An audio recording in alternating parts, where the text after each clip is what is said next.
What's happening, folks? Today we're going to talk about stereo mic pairs. There's lots of ways we can do it. Actually, there's not lots of ways we can do it. I guess there's infinite ways we can do it. But there's a couple of ways that we approach it that we know that are some techniques that we've developed over time that are kind of the way folks have been doing it, and some of them are pretty great. And some of them also sort of depend on what you want to do with your stereo field. For instance, if you want your stereo field to be able to collapse into a mono field and be phase coherent, for instance, then you need to use coincident stereo mic pair techniques. And there's a few of those. We have a mid-side, which we're going to demonstrate here in a minute. We have bloom line. We have XY. Those are our three main ones, in which we have the capsules of our microphones as close as possible to each other so that all time differentiations in the stereo field hit the microphones at the same time. XY is pretty self-explanatory. You take two microphones, you place them at a 90-degree angle with their capsules exactly over each other at 90 degrees, and you put that into the beginning of your stereo field, and that will give you a pretty good, general sort of stereo read of what's going on. XY doesn't really give you much hard left and right panning. It pretty much gives you the stereo spread a bit with the 90-degree angle. Alan Blumlein, the guy that sort of invented mid-side and made it possible for us to make stereo records, grooves, for instance, real genius guy. You should always look up Alan Blumlein. He's one of those special people. He's invented stereo pretty much as we know it. And he invented mid-side, and he also invented the Blumlein technique. We're not really going to probably mic a piano doing stereo quite like this. One thing we have to sort of ask ourselves about piano, for instance, is do we really perceive a piano as a stereo instrument? Do we really want to sit down and when we hear the record, hear all the bass notes over here and all the high notes over here and everything in between sort of stretched out in the middle like that? Is that really how we perceive the piano? Some people do, I guess. But very rarely we hear the piano sort of as an entire instrument. That's not to say that we don't hear it in a stereo field, and we can't sort of appreciate it more in the way that it feeds the air in the room in a stereo sense. Sure, we want to get two microphones on a piano. We want to spread them left and right, sure, to get a good sort of image of it. So a lot of times when it comes to stereo, it's really what do you want the stereo to do? Do you want it to give you this nice sort of a bloom of the instrument in a room in a stereo sense? Or do you want this sense of stuff that's way over here, happening way over here, and way over here, happening over here, this big sort of panned out kind of thing? Really kind of depends what you want to do. So XY, like I said earlier, that's very straightforward, and that does not give you any kind of crazy left and right stereo stuff. It just gives you a nice sort of 90-degree stereo bloom on things. I'm not really going to do that today. I'm going to actually jump to a couple of other techniques first. First of all, I'm going to go right to mid-side, because mid-side is one of the great all-time stereo techniques. And the great thing about mid-side technique is that we get a stereo image out of two microphones, but it's not left and right. It's the stuff that's in both speakers and the stuff that's not in both, that's either in one or the other speaker.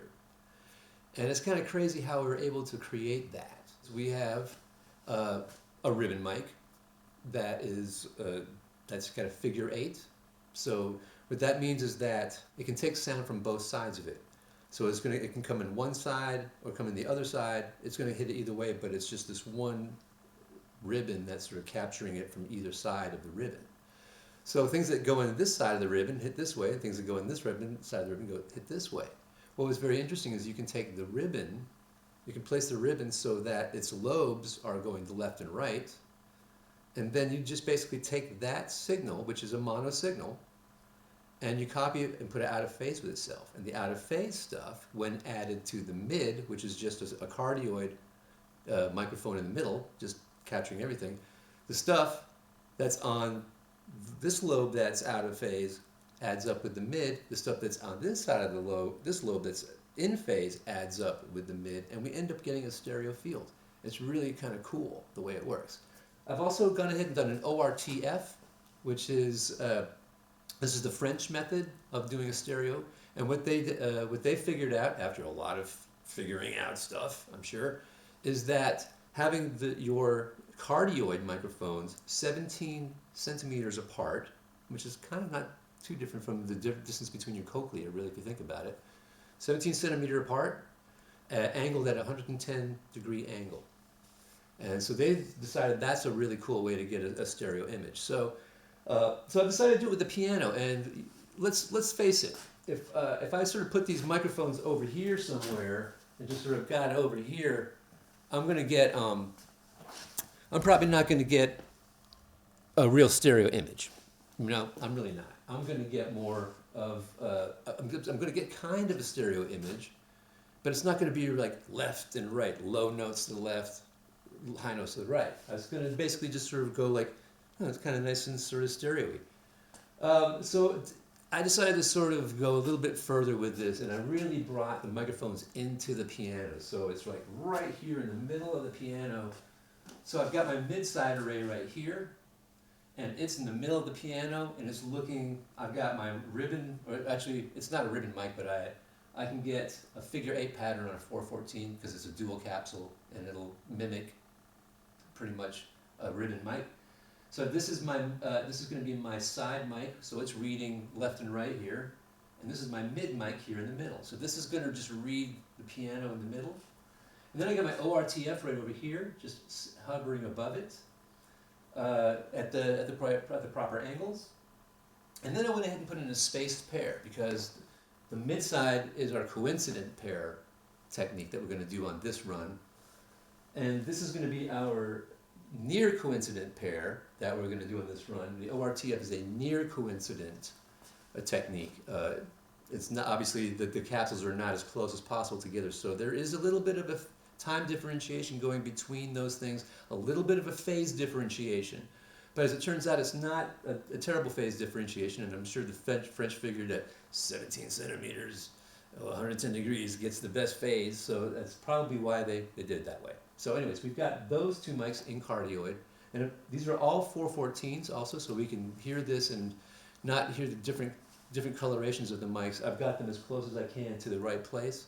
And then these space pairs that I have here. I went ahead and put in a pair of Sheps, the MK5s, and I've got them 6 inches from the surface of the strings, and I've got them in low and a high position, and I've got them in omni, actually, instead of cardioid, because I'm doing this is an example of a spaced pair, and I'm of the mind that this is sort of the way I like to do a very nice piano, is a spaced pair of omnis like this, like the Sheps MK5s. So I'm going to bring this into it. So this gives us 3 different techniques in this go around. And again, just to reiterate how we did this, we have our mid-side arrangement, which is we have a cardioid microphone facing the strings. We have this other 414 in figure 8 position, so it's going off in either direction, it has a lobe in either direction, and that's our mid-side arrangement in the middle. Over that is again our ORTF. That's 17 centimeters apart for our microphone capsule for our diaphragms, and at 110 degrees pointing out. Then our space pair of MKs. I'm going to go ahead and dolly in here and let you have a look at this. All right, you can see here again my mid-side arrangement. Here's my mid. This is my mid pointing down. This is my side going this way and that way. Here are my 2 Sheps MK5s in omni, and this is my ORTF arrangement. And I'm really going to try and get the most out of the stereo here. That's why I put this right in the middle. I want to try to see just how stereo I can make the Steinway sound here with these techniques, and sort of see which one of these will you like better. Here's the mid-side array. This is the mid, and this is pointing down, cardioid. This is the side. So we've got our figure 8s going this way, and this way, left and right. I got my 2 Sheps here, and then I got my ORTF array right here, looking at it from there. So this is going to give us a real, pretty accurate stereo read. There you go. That gives you some idea of what we're about to do here. All right, now we'll go set up the session. We're going to do another run with the stereo pairs, and this time we're changing it up just a little bit. For our coincident pairs, we're doing the Bloom line arrangement instead of the mid-side. And all that means is that for the Bloom line, that means instead of having a cardioid and a ribbon or figure 8 matrixing together to get the stereo thing, we're just going to take two figure 8 patterns and we're going to basically face that at like an NX pattern, where the X of the pattern, the bottom of the X, is facing the strings. So that's basically, one of them is facing this way and one of them is facing this way, and they're both figure 8. So they're also facing this way and that way too. So they're getting it on both sides of that. But mostly they're primarily getting it from the front, from the gold side of the 414, not the black side. So we have a Bloom line arrangement. Again, that's sort of an X arrangement. Instead of where we had the mid side where we had it like this and like this, now we have it like this. So the Bloom line is still in the middle, figure 8 on those, both of those. Now on the top here, instead of the ORTF, we've switched to the Netherlands version, which is the NOS, if you will. And NOS is basically, the rules for NOS is that our diaphragms are 30 centimeters apart at a 90-degree angle. So ORTF was 17 centimeters apart at a 110-degree angle. NOS is 30 centimeters apart at a 90-degree angle. So it's a little bit different, a little further apart, a little bit more closed, more angle. Just want to get a quick close-up here of the Bloom line and the NOS arrangement. Here's the Bloom line right here. Again, these are approaching it at an X pattern, so that the cross of the X is actually pointing down at the keyboard. So this one's going to 45-degree angle this way. This one's doing a 45-degree angle this way. Then over here we have, again, our NOS, which is, this time it's going to be 30 centimeters apart, 90-degree angle, and of course our space pair with our ships here. I'm going to play the exact same piece of music, so this will give you a really good opportunity to hear the difference between NOS and ORTF. So that's our near coincidence that we have, and then again I have my pair of sheps here, and this time I have them in the same sort of position that I had before, except this time I've switched them back to cardioid. So this gives you an opportunity to hear the difference between the sheps in their omni position and in their cardioid position. And that'll give you some idea of what kind of different tone you get from that, and how that plays into how we might want to do a space pair in the piano. Again, we're really keeping it very tight in the piano, close to the action. And again, for most part, when we record pianos, we don't usually do it quite like this. This is not quite natural. We're just trying to get the most out of the stereo spectrum, to try to get the feel of all these different stereo techniques. For the most part, we probably would have our microphones more further outside of the piano, but again, this is more to get the action of the piano where we can really hear the notes. Okay, here's the contents of both sessions of our stereo pairs all in one session now. So I went ahead and put it all together, and I pretty much played the same thing, even though, as you can see by looking at it, it doesn't quite line up perfectly, but it's pretty much the same thing. This gives us a really cool opportunity to really kind of check out the difference between mid-side and Bloom line, for instance, because these are both coincident pairs, and both of these are techniques that will collapse into mono in a phase coherent way, which is a good thing. Both of these techniques have been used for a long time to get good stereo. First of all, though, let's talk about how we get the mid side, because you may notice already that I have the mid and the side track, but I also have this side low and side high sort of matrix out thing. Let's find out what that deal is. Let's get over here to our mixing page. So when you get a mid and a side, remember the mid is a cardioid, and it's looking straight down at the piano. It's just looking down in this kind of a mono look. Then the side is the figure 8 pattern, bidirectional, so we're getting the lobes are going left and right, facing either way. Technically what's supposed to happen with this is we have the mid, which sort of supplies all the stuff that's in both speakers, left and right, and the side, which is all the information that's in just one or the other speaker. But how do we get this out of just one? This is what's kind of cool about mid-side. It's almost like a magical trick. So what we have to do to get the side to work, tell you what, let's just hear what the mid and the side sound like together here. Let's just compare them in mono real quick. First, the mid.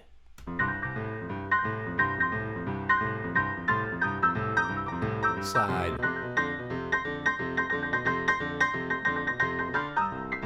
Mid. side.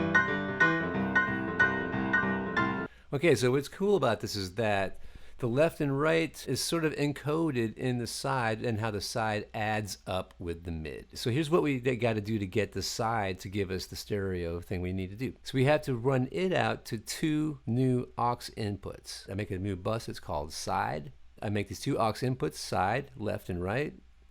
I pan them hard left, pan them hard right. The front of the microphone was pointed towards the high side of the piano. The low part of the piano, I have to take that copy of the side mic and put it out of phase. And I do that by putting a trim. And I get the trim by going here to the other section. And I go on down here to trim. I got my trim. I'll tell you what, I'm going to go ahead and run this through and I'll take it out of phase real quick and see what happens. 2,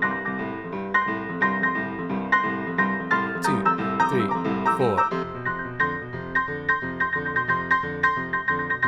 Let's hear that again. Okay. Just by itself and then.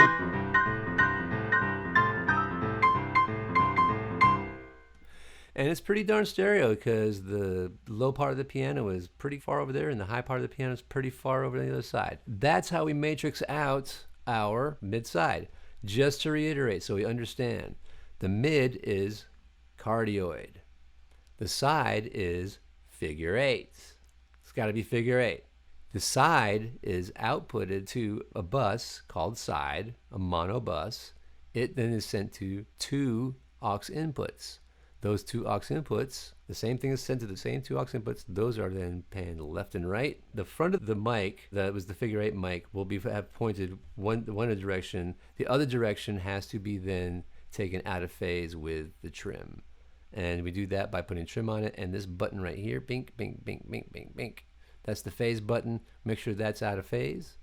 And voila, we have mid-side. It's almost kind of like magic. It's so cool. And then the bloom line, as you may recall, that is just 2 figure 8s pointed at the sound source in an X pattern. So one of them is pointed at a 45-degree angle this way, and one of them is pointed at a 45-degree angle this way. And then they're panned hard left and right like this. I think what we should probably do is first just hear this whole part with the mid side, and then hear the whole part with the bloom line, and get a good comparison. First the mid side.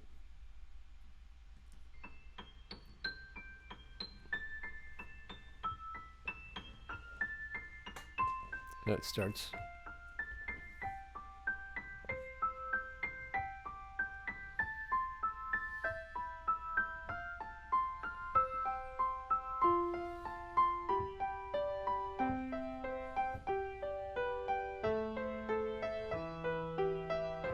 And I do recommend doing this with headphones.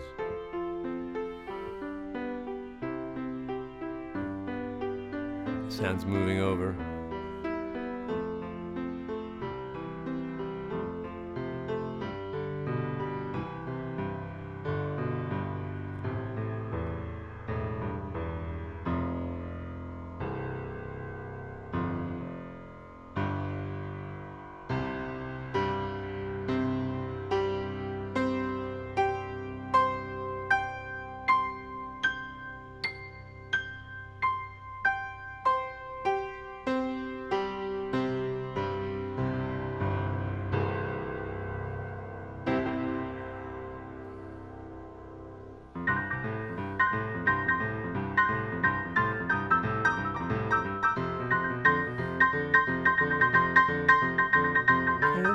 Good separation.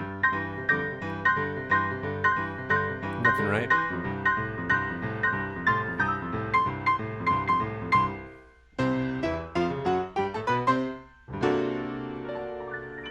Yeah.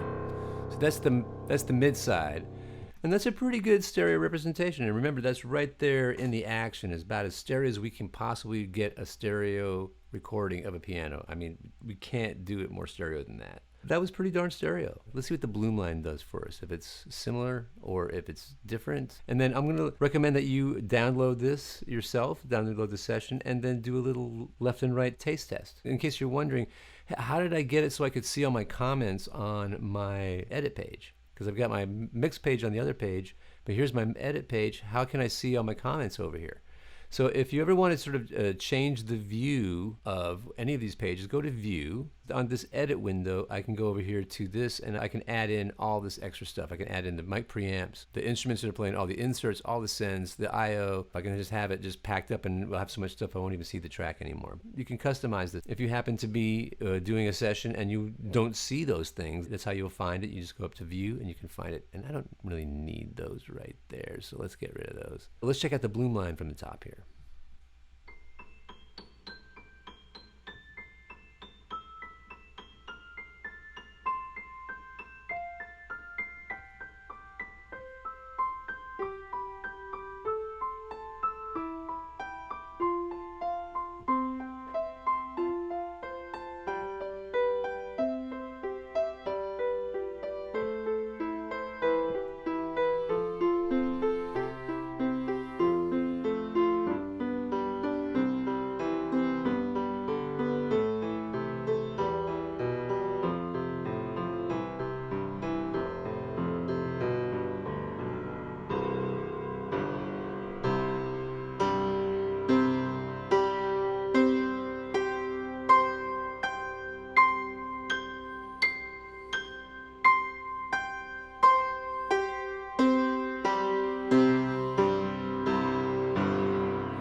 That's pretty good localization. I can really close my eyes and I can almost see the keys when I do that. There's decent localization with the bloom line.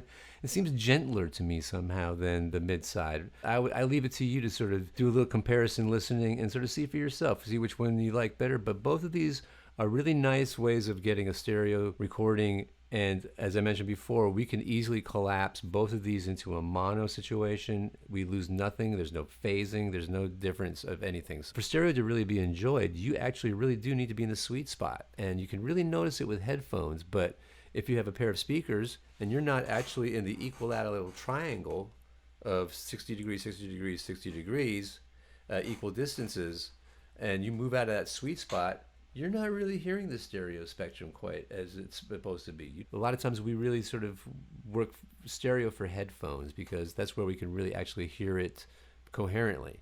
Let's check out our ORTF to NOS situation here. Let's hear our ORTF. And I usually like to close my eyes when we do this so I can really hear the localization.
Let's just do a little back and forth between the two because I'm always curious. Why is ORTF 17 centimeters and 110 degrees and why is NOS 30 centimeters and 90 degrees? Now these guys did a lot of research They figured this stuff out. There's a lot of people getting paid a lot of beans to figure out this, and this is what they came up with. So I'm wondering which one is cooler, which one sounds better in this environment. Let's just see if we can figure it out. Let's just hear the ORTF and then the NOS quickly back to back. ORTF.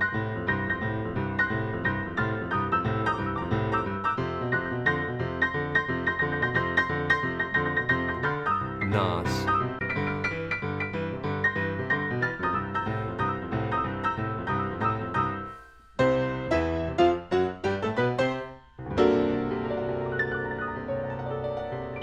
Okay, let's hear that again, but start with a NOS.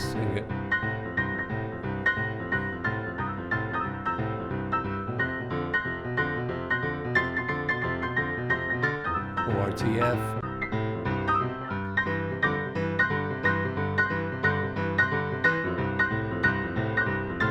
That's a NOS.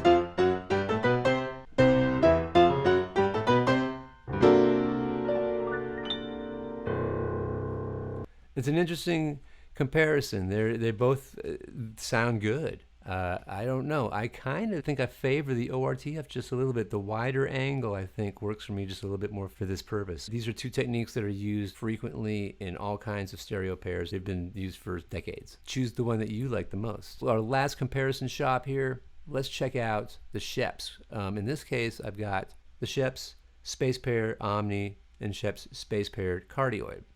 Decision about whether or not we like cardioid over Omnis for the Sheps.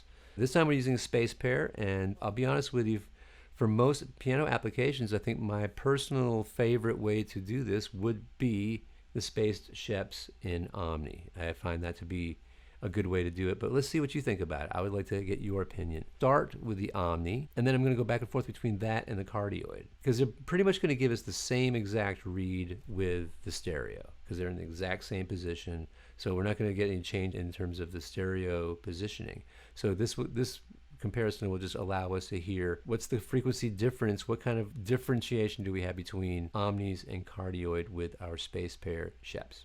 Let's start with the Omni.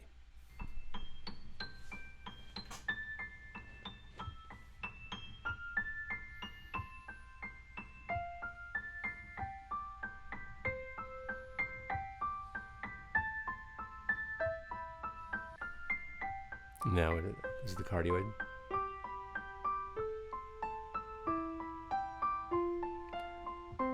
Omni.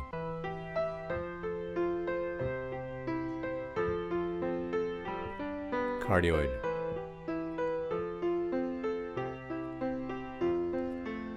Omni.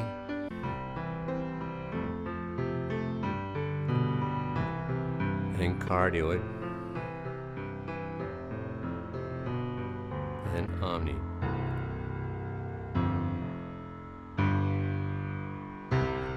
Cardioid.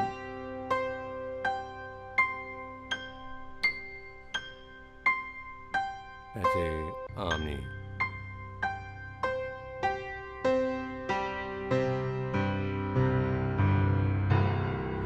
So when the rock and roll happens, we'll go back and forth a little bit here, but this is the Omni. Cardioid. Let's tell you what, let me turn those cardioids up. Now here's the difference. I did not change the mic pre's on these mics. I simply changed the polar pattern from Omni to cardioid. So we're just getting more stuff on the Omni. I did not change the pre.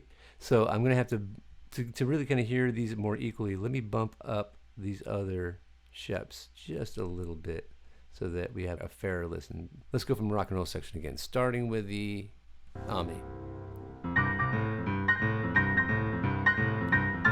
To cardioid.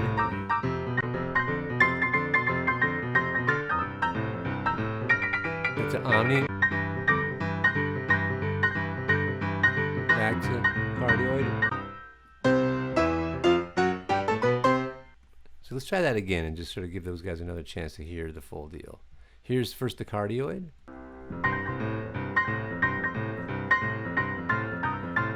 Omni.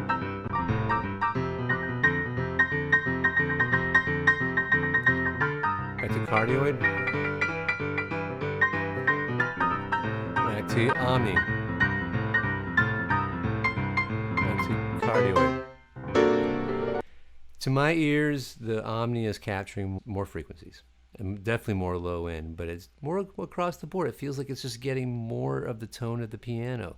The cardioid tends to sort of thin it out just a little bit, although it sounds good. And if you compare that microphone to these other microphones, the 414, you might find that it's favorable. For my money, I just sort of find that the Space Pair Omni is a really, really good way to do it for doing the piano, especially like the Steinway that has such great action on it. This hopefully gives you some sort of a working idea of how these different techniques sound. We didn't do XY, and I apologize for that. I find the XY in general, it sounds okay, and it's effective, and it's a very tight pattern. You don't get a lot of left and right. It's very coherent. It works very well. For my money, I tend to prefer the Bloom line and the mid-side for my coincident pairs, but you can always do XY. Most of your Zoom recorders or your Tascam recorders already have a built-in XY coincident pair right there, and that works just great. Don't get me wrong. You can always do it great with an XY, with both capsules on top of each other as close as possible at a 90-degree angle. Other than that, these are our other spaced pairs that we like to use, and hopefully this has really illustrated their differences and some of their advantages for certain applications. Hope you enjoyed it.